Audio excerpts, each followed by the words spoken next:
Les saluda Madeline Gómez nuevamente y hablaré en este caso sobre la jurisdicción voluntaria. ¿Qué es la jurisdicción voluntaria? La jurisdicción voluntaria abarca todos aquellos procedimientos legales en los que no existe un conflicto de intereses, sino que es más bien una gestión o un trámite que requiere la intervención de una autoridad para su validez. Estos procedimientos pueden tramitarse tanto ante un notario como ante un juez, dependiendo del tipo del asunto.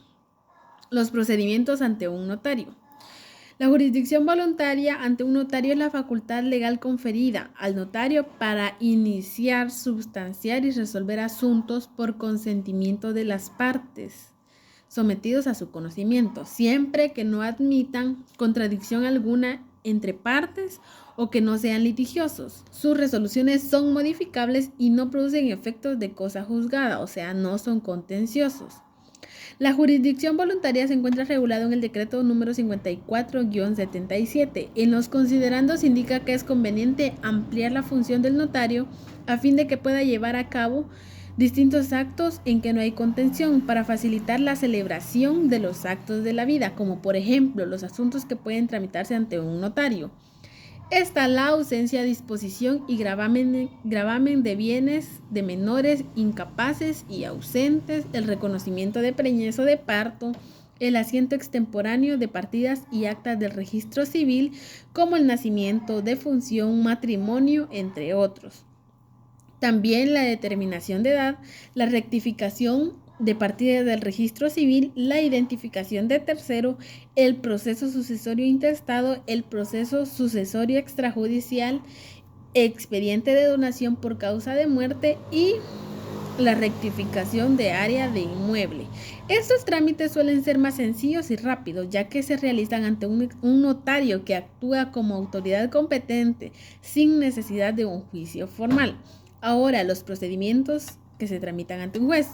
El artículo 401 del Código Procesal Civil y Mercantil preceptúa que la jurisdicción voluntaria comprende todos los actos en que por disposición de la ley o por solicitud de los interesados se requiere la intervención del juez, sin que esté promovida ni se promueva cuestión alguna entre las partes.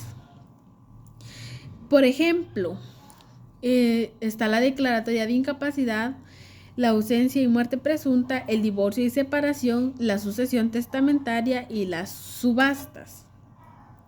La intervención de un juez garantiza un mayor control y revisión, dado que estos procedimientos pueden tener implicaciones un poquito más serias. En ciertos casos, aunque se trate de jurisdicción voluntaria, puede existir la posibilidad de oposición o de afectar derechos de terceros, lo que hace necesario que el proceso se ventile ante un juez para garantizar la legalidad y los derechos de las partes involucradas.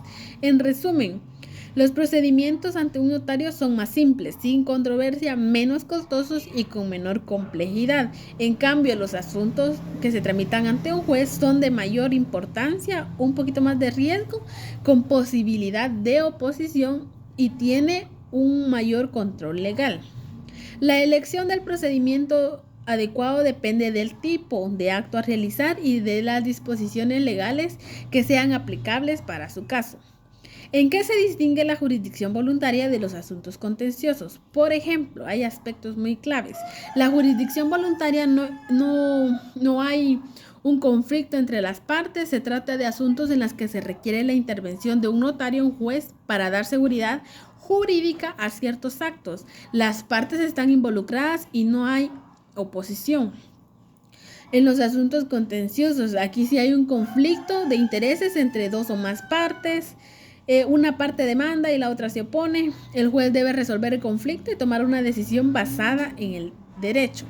El procedimiento. En la jurisdicción voluntaria el procedimiento es generalmente más simple y rápido, ya que no se trata de resolver cuestiones de conflicto, sino de otorgar legitimidad a ciertos actos o declaraciones. En cambio, en los asuntos contenciosos, el procedimiento es un poquito más complejo, ya que indica una serie de etapas como la presentación de pruebas, audiencias, alegatos y finalmente una sentencia. En la intervención del juez.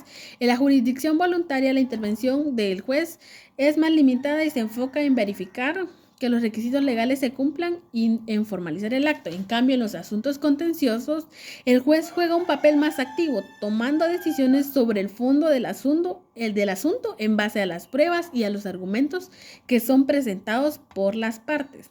Las partes involucradas. En la jurisdicción voluntaria generalmente no hay un demandado, sino una parte o partes que solicitan la intervención de un notario o de un juez. En cambio, en los asuntos contenciosos existe al menos dos partes en conflicto, el demandante y el demandado. En resumen, la jurisdicción voluntaria se enfoca en procedimientos donde no existe un conflicto entre partes, sino que busca la intervención judicial para que se pueda validar o formalizar ciertos actos. En cambio, en los asuntos contenciosos implica la resolución de un conflicto entre las partes adversas.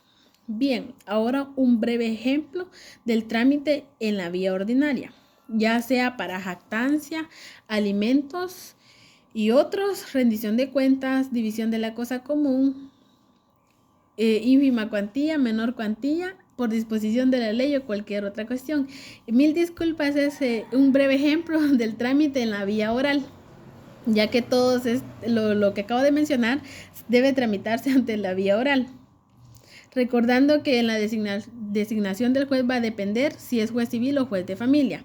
El trámite, la presentación de la demanda, si es escrita, tiene que cumplir con los requisitos 45, 61, 63, 106 y 107.